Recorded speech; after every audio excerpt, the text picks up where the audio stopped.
things that's come out lately with me having the opportunity to do these remotely, I've spoken to so many people that are so much further up their respective ladder than I am up mine, that it's almost ironic at me giving sort of an introduction to them, but I'll go for it anyway. What I want to make sure everyone knows for absolutely certain is who you are and where you've kind of come from as a model before we kind of dive into the nitty gritty details. So I'd love to ask you why you first looked at and started modeling, and also what are your memories of your first shoot? I didn't really start to look into modeling. I did just come across it quite by accident. I was working part-time at the Body Shop in Oxford whilst I was doing my fine art degree. And we got trained in makeup for doing makeovers on the customers. And we used to also work at some local fashion shows where we do the makeup for the models. And I was at one of these fashion shows and the organizer needed a redhead for a photo shoot that was happening for a magazine, actually. So I said, yes, I would do that. And so that was my first shoot. It was a completely professional shoot with like hair and makeup and like a whole team of people. And it was printed, it went a publication, and that was like, yeah, really exciting and sort of something that I'd never imagined happening. So that was my first introduction to actual modeling, that shoot. But it would have just been like a one-off thing that I just did, for the hell of it and for the fun of it. But then another way that I sort of got into doing it in the freelance way, like online, is like a less cultured way of entering it, is that there was this silly website called, this is like the kind of MySpace era, when there was this silly website called Hot or Not, where you put like your picture. Yeah. You put your picture online, and then people would like rate you 1 to 10. And like, this is just, a stupid, completely vain thing that you would do to sort of see how people rated you. People could email you on that as well. And I just had a message from a guy who was a photographer, and he just said, oh, you should try submitting some pictures to like Model Mayhem and One Model Place and Net Model, which were the three that were like the sort of modeling websites at the time.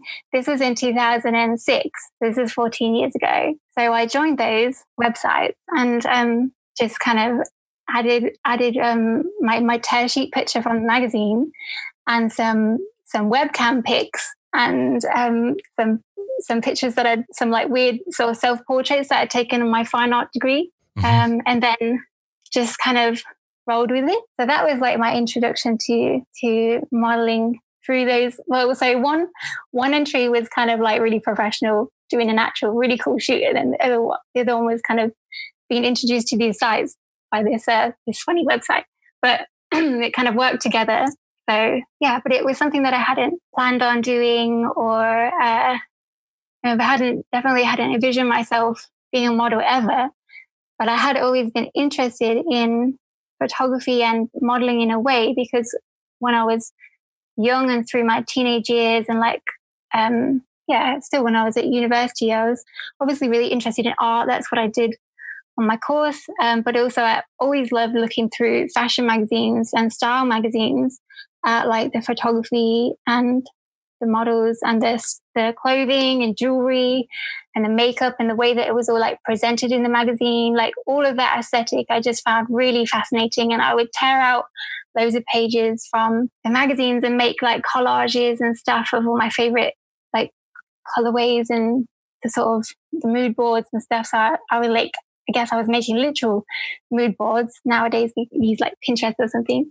But so I loved the visuals of all that. And found it very inspiring. I just didn't really anticipate going into it myself, definitely not as a model, but it happened. So I rolled with it. And then how did the shooting from there progress? Some of my first shoots were just kind of fairly standard studio shoots, but fairly early on, because I did do like implied nude when I first started. And then I did nudes like fairly quickly, because I just found like that was like implied nude was too limiting. And I just felt like it wasn't, I don't know, I felt like it wasn't too strange to be doing nudes, maybe because I'd had that fine art background and sort of inspirations and stuff that I had always admired, like had nudity. So it didn't seem too strange. But I remember that the first time I was nude in nature was on a shoot on location in a forest. and I was lying on like a tree, lying back on a tree. And it was quite damp and cold and a bit uncomfortable, but I kind of I got a good pose and was just sort of lying there whilst the photographer was taking pictures or setting up. And I just looked up to the sky, and then like a flurry of birds like went over me, and I just like heard their wings beating above me. And that was like such an amazing experience to be in that kind of really pure state that's just so you're feeling everything around you, like the air, and you can hear the leaves in the forest and the trees above, and then you hear that nature just so close to you. And that was like the first experience where I really felt like, wow, this is just so powerful to be out in nature in this way. So that was really memorable. And then there was another thing that I thought I'd mention, that fairly early on, when I joined the model sites with my sort of very amateur portfolio when I first started, somebody emailed me, a really lovely photographer who I've worked with a few times since, and he wanted to do something that was Gustav Klimt inspired. So I really loved Klimt, and I immediately jumped at that, thinking, oh my God, yeah, like love that kind of style, and those paintings are just beautiful. I can see how I would have how my look would actually suit that, because previously I didn't imagine where I could really fit into modeling. And that was probably the message that made me think, oh wow, people could really use my look and it could work. So I did that shoot, and he'd done like a whole series using different models in this kind of beautiful golden backgrounds and elaborate kind of digital artistry that he was doing. And it was so, so beautiful. And he'd sent me a picture of one of the images he'd already made with a model. And so this was like way back in my first year of starting. And this picture was just so beautiful. And the model was like really posed beautifully with like such daintiness, and like her fingers and her hands were just so elegant, and she looked perfect. Like her expression was perfect. And I did a shoot with him, and I remember feeling a bit kind of awkward on the shoot. I was trying to kind of pose, but obviously I didn't have much experience at that point, so it was quite difficult to know when to move and when to hold it. And I think that the Gustav Klimt style is already a little bit awkward in ways, like the way that his models kind of pose it's got an awkwardness to it, which we were trying to kind of emulate, but I probably wasn't getting it very well because I was just, not experienced yet. But then he sent me the pictures, the finished pictures, which were, he'd done like a brilliant job on, all the digital artistry was beautiful, but I was just horrified with how I looked. I just thought I looked so like frumpy and like so unelegant and uncomfortable. And I just really hated how I looked. Like my neck just looked awful. And I was really disappointed, like really felt like I'd let myself down and let him down on the shoot. I remember I said to him that I was like really, oh God, I think I don't like them at all. I've not done a good job. And he was trying to reassure me and probably felt really bad because he'd upset me, but obviously it wasn't his fault. I think I was trying to like be that model who was an experienced model already, but I was just starting out. And so that was like, I remember that quite early on, but about 5 years ago, or maybe about 4 years ago, I did another shoot that was Gustav Klimt inspired. And that was in my old flat where I used to shoot from home sometimes because it had a really beautiful natural light. And I set something up with like fabrics and golden jewelry and sort of golden sequins and everything. So it was all that kind of Gustav Klimt style again. I made a really beautiful picture with a photographer that I've shot with a lot. And I just really nailed the pose and I loved it. And I love the picture and it's one of my favorites of me. And in that picture, I look relaxed and dainty and elegant, all those things that I kind of wished that I'd looked in the beginning. And I actually had a model email me saying that she loved the picture so much and kind of asking for some advice and just saying that she really admired my work. And I was just like, wow, that's such like a full circle of experience, because I was once that model who was looking to another model and thinking that she looked beautiful and then thinking that I looked horrendous.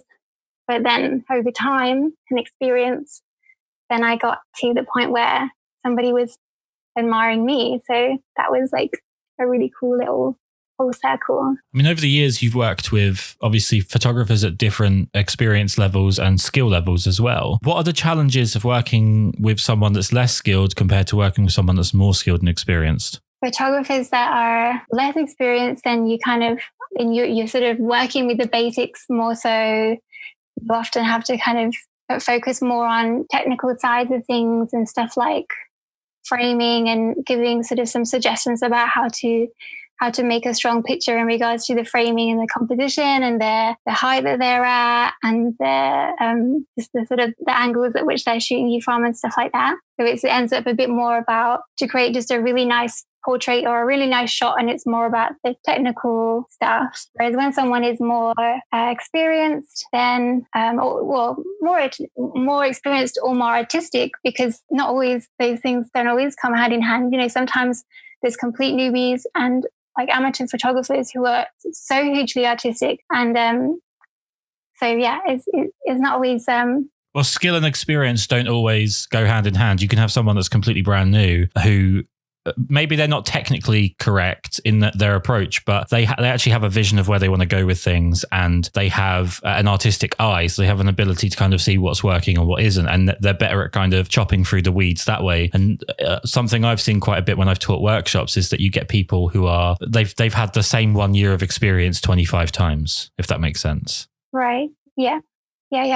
There's not much progression. It doesn't matter. Sometimes how long you've been doing it. You know, some people just have that artistic vision, and that's great. But whether it's their experience or the fact they're very creative, when you do get someone like that, then obviously they're kind of taking care of the technical things and whatnot, and then you can concentrate more deeply on your emotion and your presence to the camera and the substance of the picture. So that's really great when you can get to that point, because everything else is kind of sorted out, and you don't have to, as a model, you don't have to kind of help and guide a photographer so much with any of those elements. You can just then bring out the max of you as a model and kind of really flourish more so for the camera, and just get like a deeper kind of connection. Like if you're doing a portrait, then you can really focus on like emoting and put something deeper into the picture. I mean, you're obviously a very artistic and creative person yourself. How much creative freedom is there as a model? I'd say that there is a lot of creative freedom doing freelance. The kind of modeling that I do, in the way that I do it, where I'm being booked by people who definitely want to work with me, and I guess one of the reasons why they're booking me is because they've seen that I'm creative and that I sort of have, a real passion for what I do. So most of them are really, really encouraging of collaboration. So I think, I have done a bit of agency work, just not very much. But when I have done it, it's just so incredibly different, because you're just there for the job and you just need to kind of stand there and do that. And maybe sometimes you can contribute a bit more, but that's quite rare. Whereas when you're doing freelance modeling, then most of the time you're really respected as an artist in your own right. And I think people really they want you to contribute your ideas and give them feedback. And so you do get to try some things out, like not always, but that's okay. Like sometimes someone has a very distinct vision, and then you obviously will try and capture that for them. But yeah, I'm really grateful. That's a huge thing that I love about what I do, is that I do feel really valued as an artist by most people that I work with, which is great. I mean, do you find that those sort of creatively restrictive shoots are quite taxing emotionally, and does it kind of take away your enthusiasm? Yeah, it definitely can do. Sometimes it's quite nice to have a shoot where you don't have to sort of give over too much of yourself. Like, I guess if every single shoot was like really sort of when you're giving so much of yourself and your ideas and your emotions, then it would be quite draining. So it's okay to have a bit of variation. But when there's some shoots where you really don't have any creative freedom and they just want you to do a certain thing and they've really got a very strict vision of what makes that good, and you can't really try a little bit of anything, then that does feel it just makes you feel. I always think the word is soul destroying. Yeah, well, I mean, maybe, I don't know, I wouldn't want to complain about it too much because, they're still like paying me, and if they want to do this very particular kind of portrait or something that's like with my head facing one way and it's got to be like exactly like this, and I only spend like the whole day doing this kind of thing only and don't get to kind of explore and deviate from that at all, then it's definitely taxing. If I could go down that vein of thought just for a second, because there's a question in here that I really want to ask you, and I feel like we're right in the wheelhouse of it, so I kind of want to interject it now. But do you think,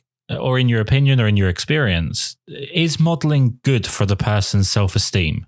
I think it is and it isn't. Like, I think overall, I feel like my self-esteem has benefited, or probably I'd say like neutralized from it. By neutralized, I mean like I've kind of let go of my vanity of my physical self a bit from doing modeling, because I think that when you first start modeling, you're very kind of concerned with trying to prove that you can maybe look pretty and that you can look attractive. And, you sort of, the pictures that you choose when you're selecting images for your portfolio are probably like the ones where you look, like really pretty and really beautiful and that sort of thing, which is obviously great. And that's what you kind of need as a model. But I guess I feel after a while, after you've kind of proved that to yourself, then it becomes more about something more that you can bring than just physical beauty. And so then you kind of let go of that a little bit. And I think in a way, it just helps you to remove yourself from that kind of, I don't know how to describe it very well. Just remove yourself from the weight of that sort of need to look physically perfect all the time or something, because as you evolve through modeling, then it's more about how to explore like different characters and sort of storytelling and emotion and something that there's more to a picture than just how you look. There's like a presence there, or a mood or a memory, and so I think that's kind of helped me to have that part of me like to be less important. But at the same time, we're all just human, of course, and I think one of the biggest things is unfortunately like the Instagram thing, like social media, how it's so easy to see somebody else and envy them or envy what they've got, and sort of have that like in your feed daily. And so if you do get in a place where you're feeling a bit unhappy with part of yourself, or if you're kind of wishing you were a bit like this or a bit like that person, then you can kind of get that fed to you too much. And so you have to make sure that you're looking at the right content and sort of not making yourself feel bad. I think curation's a really important part of Instagram, like making sure that the stuff comes across you is inspiring as opposed to just sort of either irritating or frustrating. I mean, something I have to do quite a lot is remove news-based stuff or remove political stuff from my news feed when it comes to photographic stuff, because I just don't want to see it. And unfortunately, there are some people that do tie their art with their politics, and I might like their art, but I don't like their politics, or I'm maybe just not interested in their politics at that point. So that can be quite frustrating. It sounds like what you're sort of saying is you're one person and you as a model are a completely different person, and that's how you sort of stay sane, I guess. I don't know, I'm not sure if it's quite that.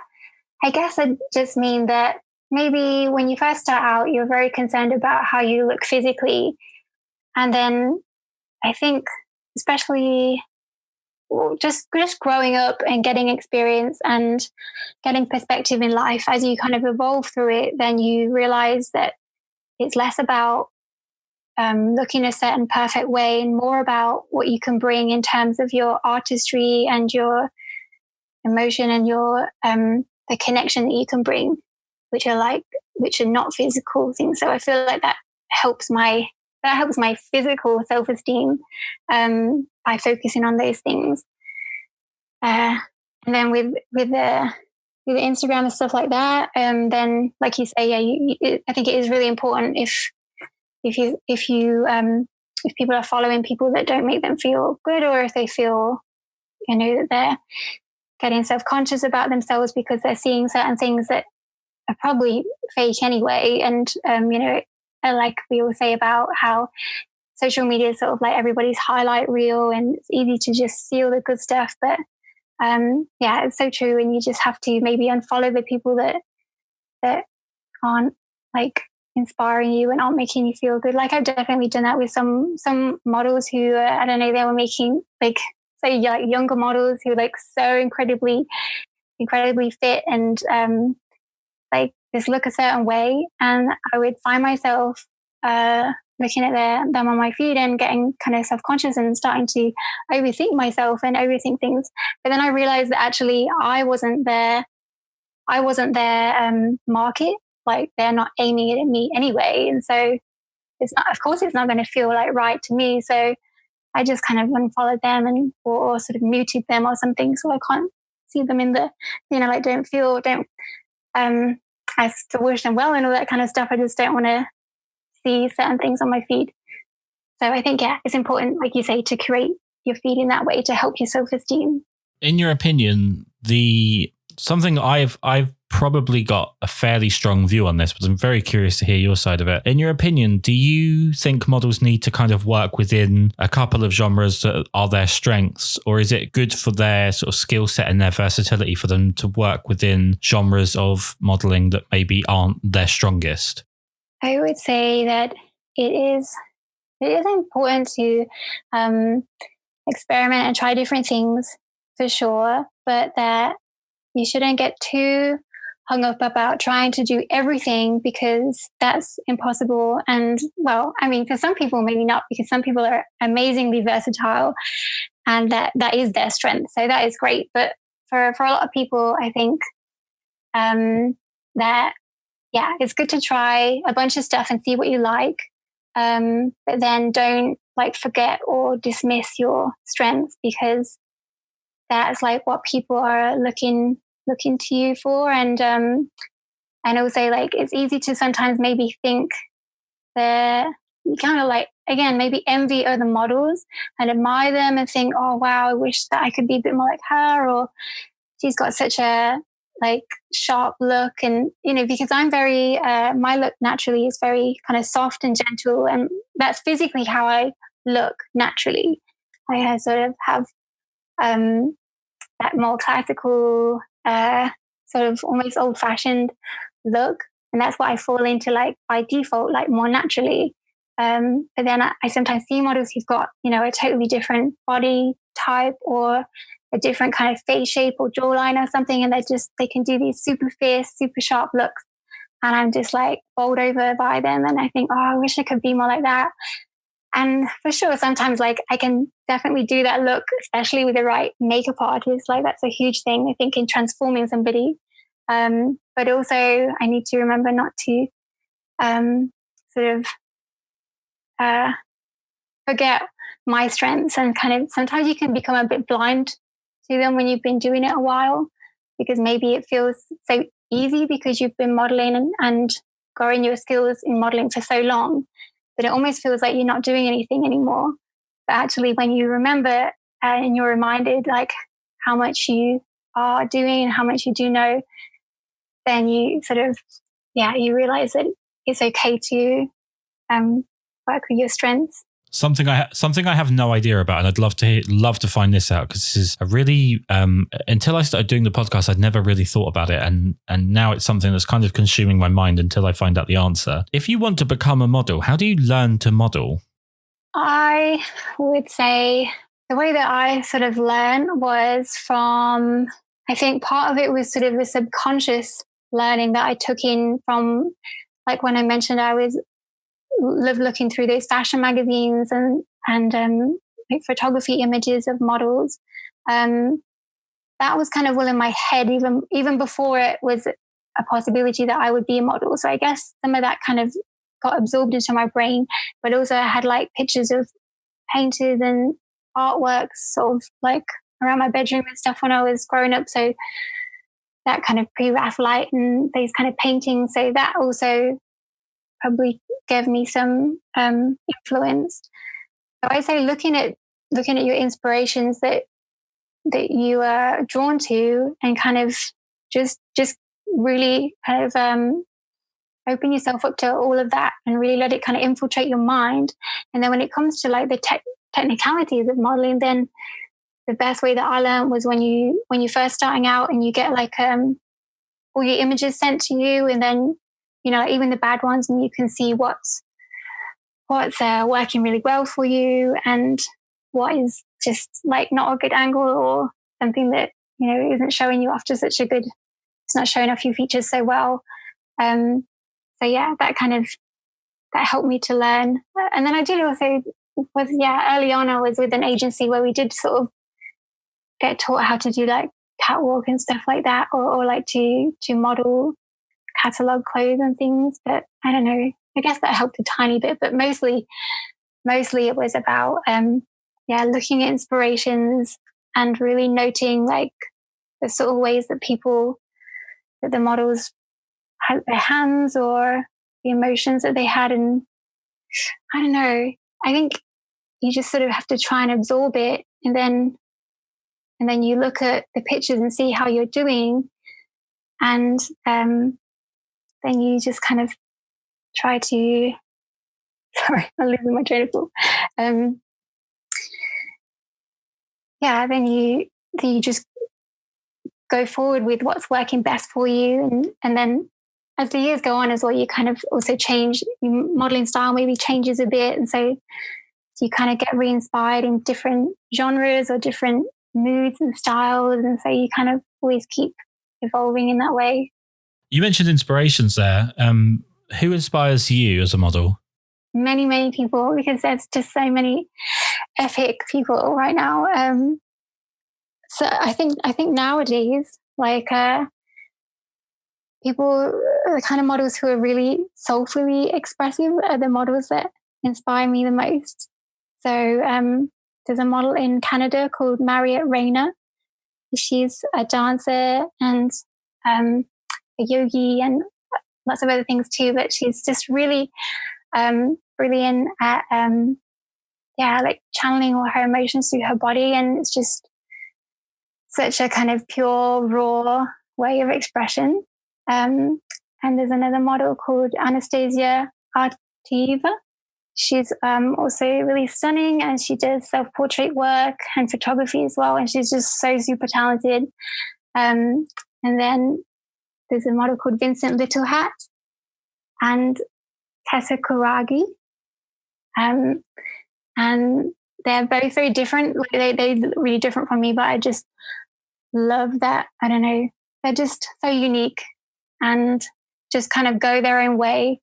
And so I find that very inspiring, even though I don't look anything like them and I couldn't really emulate what they do at all, but I just find them inspiring because they're like being so authentically themselves, and then that in itself is just inspiring.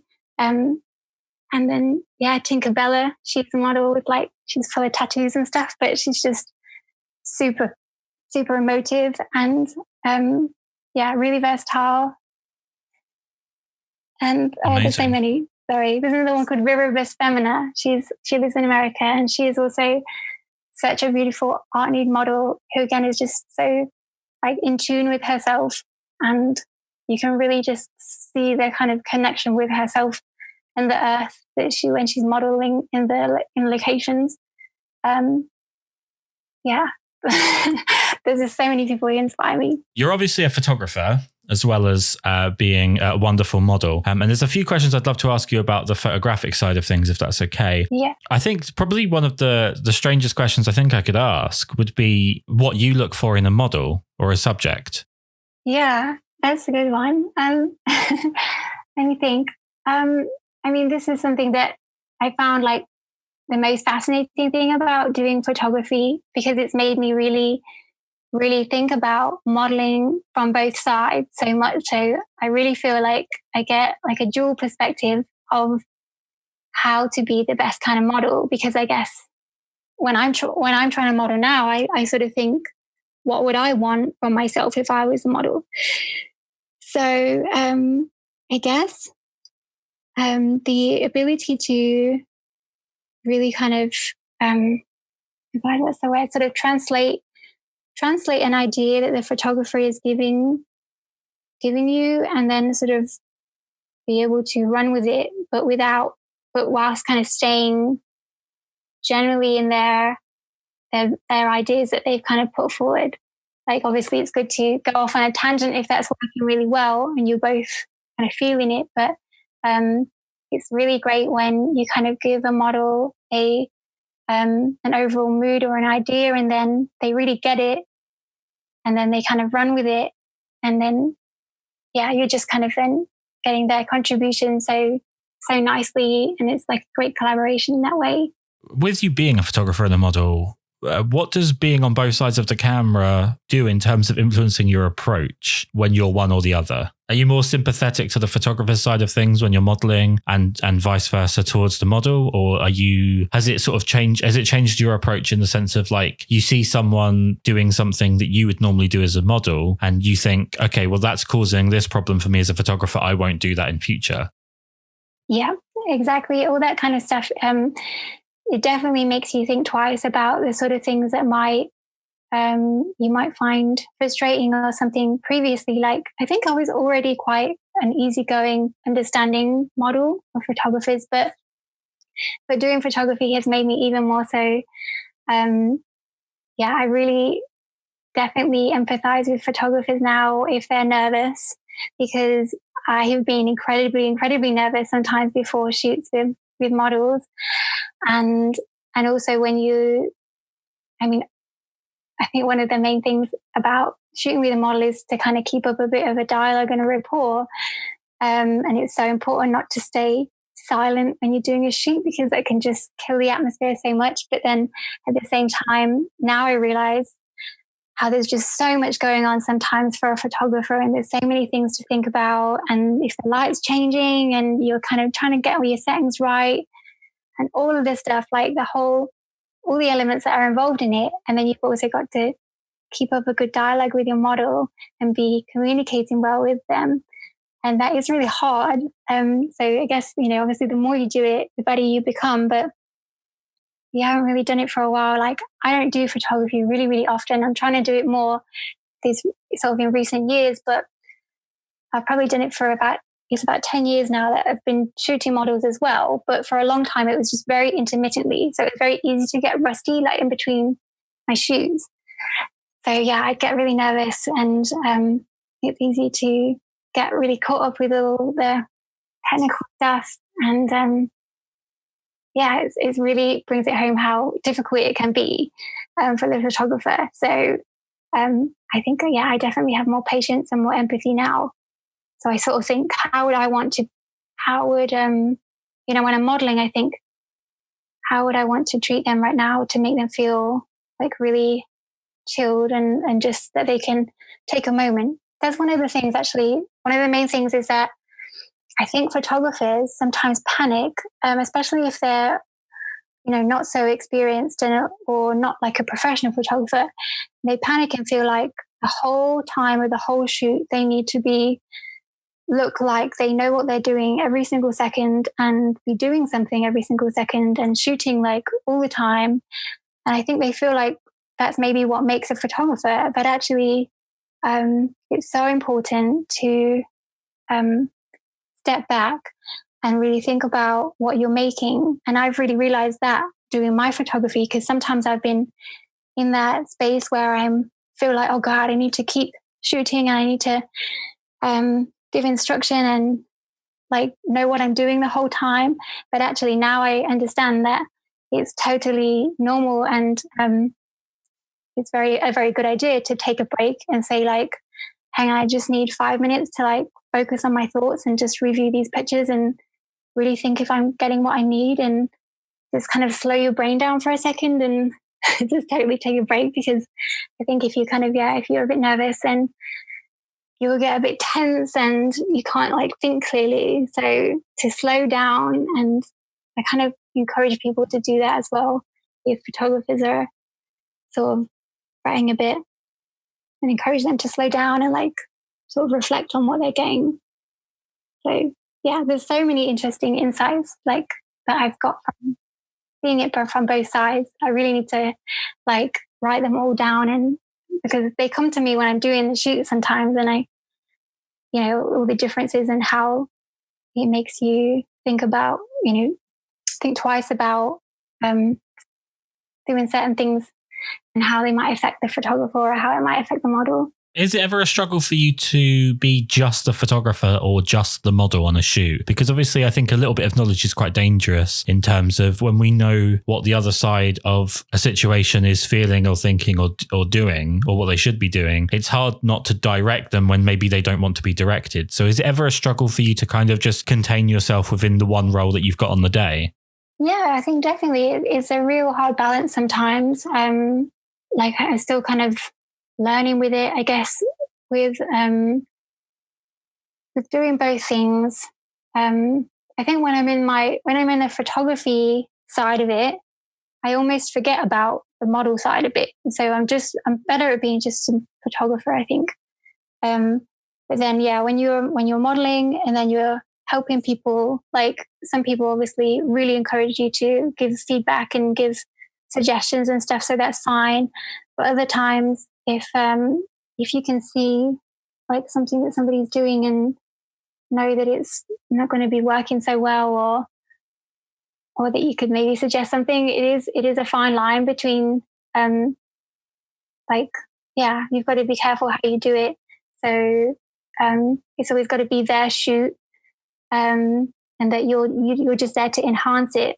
So I guess the key thing is just to sort of be gentle in your suggestion and just kind of tune into each person. Like some people will really want to just go their own way, and that's fine if that's going to be the case. And then other people are going to be more receptive to it. And then that can be a really good thing because then it's really collaborative. But then maybe sometimes you're almost giving a lot of your ideas, and that is a good thing because that's I guess hopefully one of the things that I feel like I can contribute as a model is sort of my imagination as well. So it's two heads together, and it's a good working relationship that way. But yeah, every photographer obviously wants to feel like their shot is theirs and not kind of been overmanaged by a model.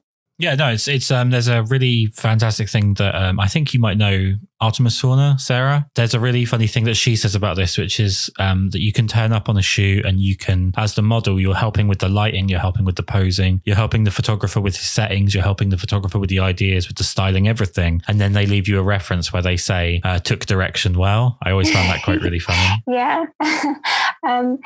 Yeah, I mean, you can sometimes give out a lot of yourself and a lot of your ideas into it, but I guess that's most of the time it's a good thing because it's going to make people feel like they really know you're dedicated to what you're doing, you're dedicated to their shots and getting the best from each shoot. But yeah, I guess sometimes you can almost give like too much of yourself. I know that I sometimes did that actually when I started out modeling, that sometimes I would give like so much of myself that the shoot had finished, like the booking time had finished, but I was still saying, oh, like we can do more if you want, we can finish that idea and we can nail this better, like we can try this pose a couple more times. And sometimes I would like go on like an extra 45 minutes or something. You actually did that at our shoot. Did I? Wow. Yeah. Yeah. So I don't think we ran over time by much, but I normally book in more than I need. So I remember exactly at the time, but generally speaking, I would book 3 hours to shoot 2. And then, maybe we run 10 minutes into the 3rd hour, but not much more. And we were photographing on a beach and I was like, cool, I'm really happy. I think I've got everything that I need. And you were like, wait, I've got one more dress I'd really like to try. And you ran off back to your car. And yeah, it showed your dedication. It made me feel like maybe I'm not enthusiastic enough as well with what I'm doing, because you were so excited to try stuff. And yeah, it's good. I do get really excited, and I definitely do get in the zone in that way sometimes, that I have to remind myself to rein that in a bit, because obviously it's a good thing to the photographer, but I have to remind myself that, this is now on your time, and the more that I'm kind of adding extra free time, then that's taken away from the time that I've got to do my emails that evening, or the time that I've got to spend with my loved one or something. So if you're doing like extra time on every shoot every week, then it's like that's a lot of extra time that you're giving that you're not getting paid for.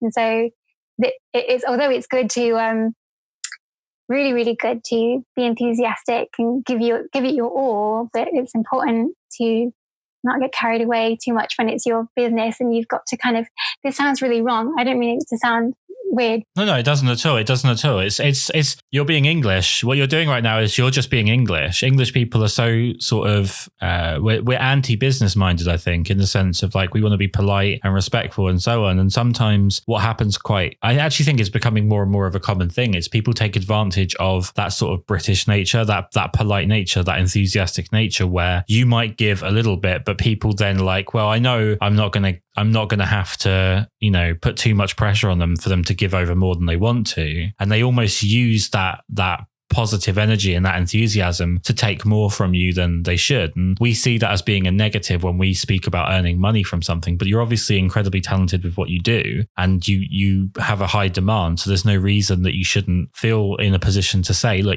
I'm enthusiastic and I give my all within the boundaries of the shoot. But obviously once we've gone beyond that, I've got to then think about the next people. I've got emails to chase up, or I've got invoices to do. I've got to do my own taxes. I've got to cook my own dinner. So yeah, I think it's people just misinterpret their own business mind as being rude, and it's not rude. It's just people. I think there's people that manipulate you into thinking it's rude. Maybe, yeah. I mean, sometimes I guess most of the times when I think about it, then it mostly has been me encouraging them. So it probably is most of the time. Like I say, I have to remind myself to rein myself in a bit.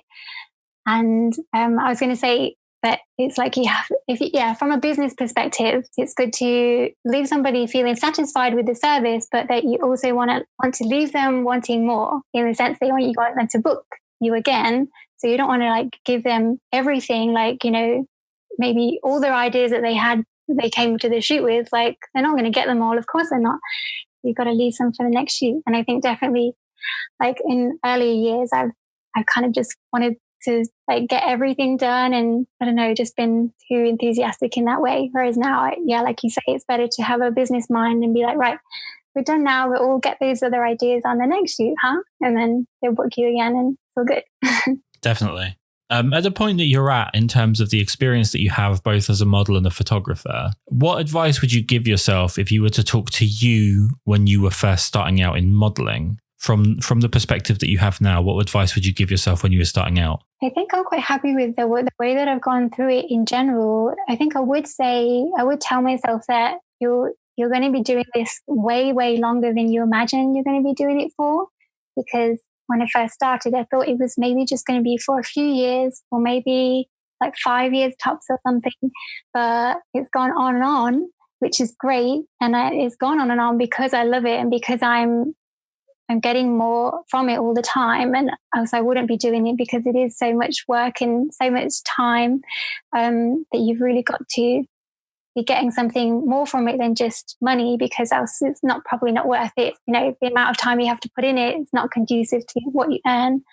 But I'd say, envision that you might be doing this for a really long time, and like put together some plans for how you can evolve it in the future, because I'm sort of doing that now.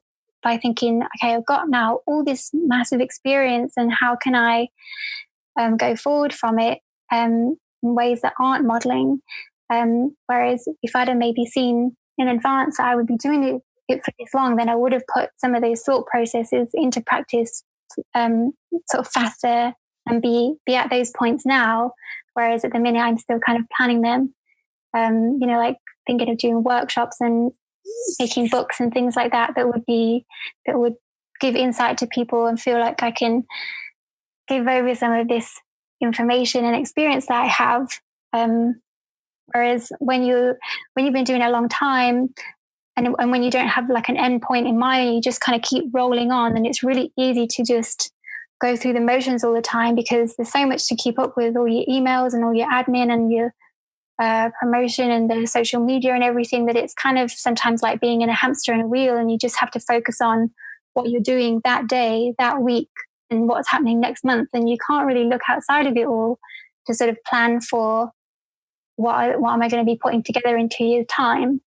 So I think, to have a bit more sort of foresight, is that a word? No, definitely. Yeah, definitely.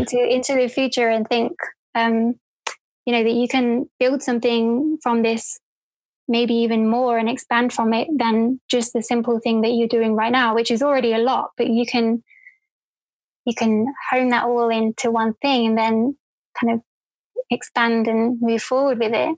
So I'd give myself that nudge to be like, hey, this could get like to be a really big part of your life. And so, I mean, I have always taken it seriously, but I think I would really kind of probably start thinking about it in a more serious business way for like my future.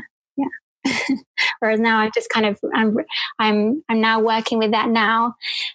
Obviously it's good right now because we have lots of time to think about all that stuff. So it's like this pause has been handy to get lots of those plans that I've had in the back of my mind for years now actually into something that will hopefully carry on after, in the future.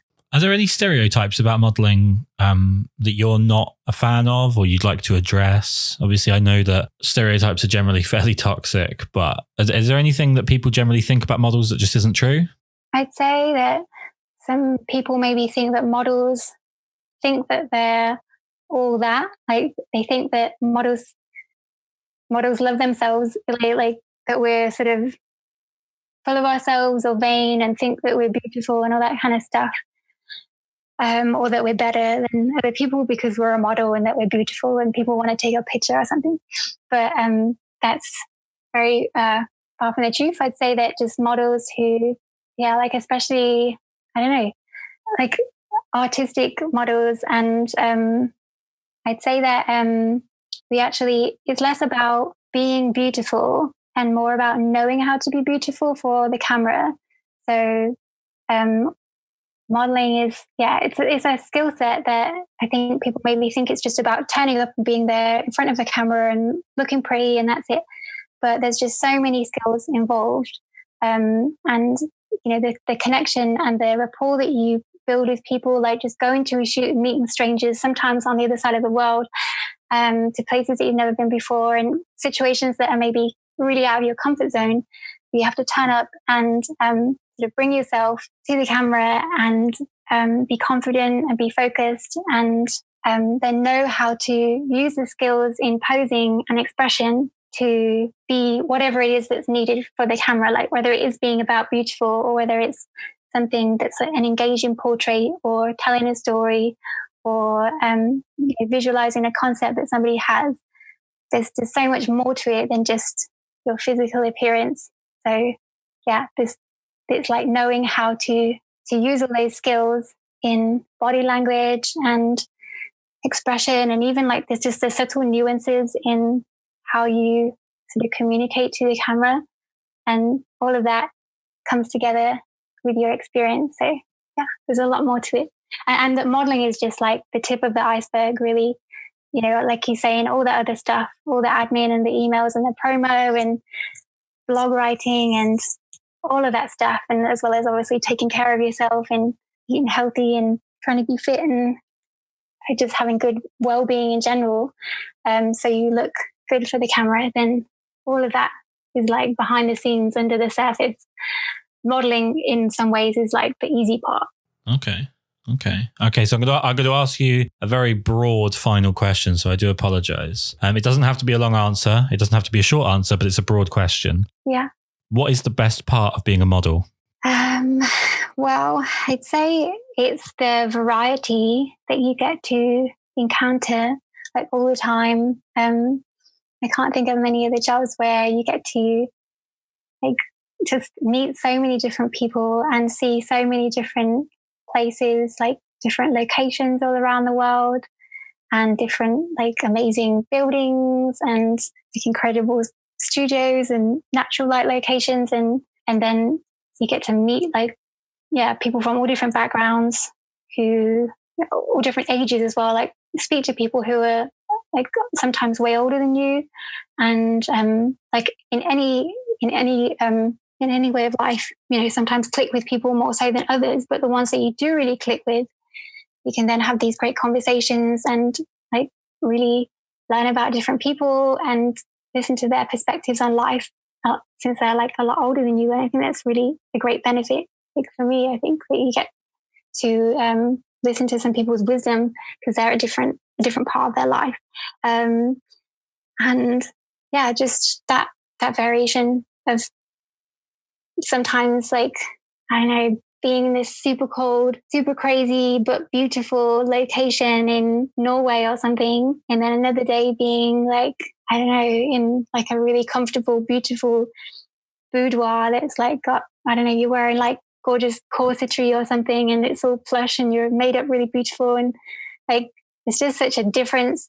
Like, every day is so different, whether it's like a really simple portrait in a studio that's just really focusing on like your character or getting a feeling across, or something that's really stylized and like heavily like a huge concept and it's all like amazing lighting and super dramatic and stuff. So there's just so much that you can do every day, and it's I think it's it really stretches you, as a person, and helps you kind of learn and expand like so much as a human, because you can just learn and experience so many different things. So that's, I think that's like, that is quite broad, but it's definitely what I love about it the most, the variety and like all the ways that it can sort of help you grow as a person, and that you can have some pretty like amazing experiences as well. Like for instance, when I was in Norway, we went to a glacier and we went up this glacier and it was amazing. Or we were kind of like nearby it with it in the background. And then we came back down to like a glacial lake at the bottom, and I swam in the glacial lake, which was absolutely freezing. But it was like such an amazing like adrenaline rush experience and things like that. And I've got a picture of me then on this rock with a glacier in the background. And then that's like an incredible memory for me and an incredible experience that was like kind of a bit otherworldly. So, oh my God, there's just so much that I feel like I've got from it and continue to get from it. So, well, I'm an eternal pessimist in life. I'm usually a bit of a Debbie Downer, and you're someone who I find you're so enthusiastic and so positive. The one brief time that we got to work together, it actually had a huge impact on me as a photographer in a technical sense, as well as just in the way that I approached different personalities within modeling. You're probably one of the few people that I'm still a little bit terrified to work with again, because you have such an amazing body of work. What I like to do with this is to make sure, the whole point of this is that people can find you, they can find your work. So where can people find all of your modeling and your photographic work? Well, they can find everything on my website, which is ivoryflame.co.uk. And that has all the links to my social media as well. So everything can be found there. Like I'm Ivory Flame Model on Instagram. But yeah, all the links are on there. So you can check that out. Amazing. It's been so great to talk to you. I really do appreciate your time. Thank you so much. Thank you so much for having me. Thank you. I got an ache inside of me. It's a deep hole where I bleed. Oh, can I seal it? You're like an ocean without land. Not a single grain of sand. I'm drifting on it. So cold, yet warm. When you hold me, when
through the grave.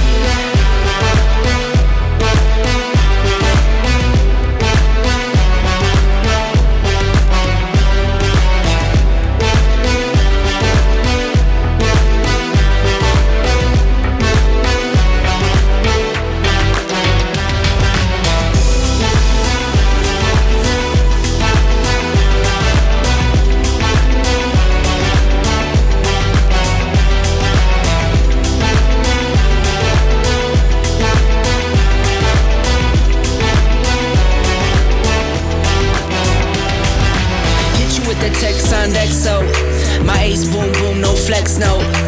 I won't gas you up like petrol, just trying to take you way up with a jet go. But you didn't notice that. Keep clocking all my hours, I told you that. Work now, play later, but you keep going off on me. Keep texting like it's all on me. Yeah, you're all in my head like